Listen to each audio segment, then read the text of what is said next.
সবাইকে সংবাদ এক নজরে স্বাগত। সঙ্গে আছি আমি আব্দুর রউফ। গাজীপুরের ছাত্র জনতার ওপর সন্ত্রাসী হামলার প্রেক্ষিতে সারা দেশে শুরু হয়েছে অপারেশন ডেভিল হান্ট। গাজীপুর জেলার ৫টি থানায় ৫৮ জন আওয়ামী লীগ নেতাকর্মীকে আটক করা হয়েছে। রাতভর অভিযান চালিয়ে গাজীপুর জেলা পুলিশ তাদের আটক করে। সকালে ৯:৩০টায় গাজীপুর জেলার police super doctor Chowdhury Mohammad Jaber Sadek এ তথ্য নিশ্চিত করেন।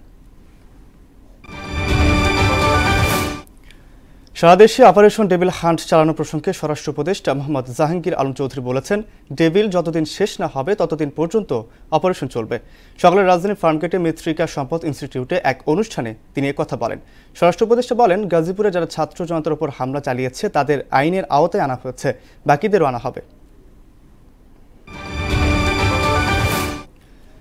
অবরুদ্ধ গাজা উপত্যকার ধ্বংসস্তূপের নিচ থেকে আরও ২২ ফিলিস্তিনি মরদেহ উদ্ধার করা হয়েছে। এদিকে মেক্সিকোর দক্ষিণাঞ্চলে সড়ক দুর্ঘটনায় ৪১ জন নিহত হয়েছে। অন্যদিকে সংস্কারের প্রতিশ্রুতি দিয়ে নতুন সরকার গঠন করেছেন লেবাননের প্রধানমন্ত্রী নওয়াফ সালাম।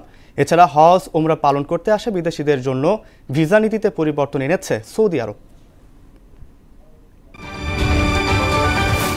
শক্তিশালী ৭.৬ মাত্রার ভূমিকম্প আঘাত হেনেছে ক্যারিবিয়ান সাগরে। শনিবার ক্যামেন দ্বীপের জর্জটাউন থেকে ১২৯ মাইল দক্ষিণ পশ্চিমে স্থানীয় সময় সন্ধ্যায় ভূমিকম্পটি আঘাত হানে বলে জানিয়েছে মার্কিন ভূতাত্ত্বিক জরিপ সংস্থা।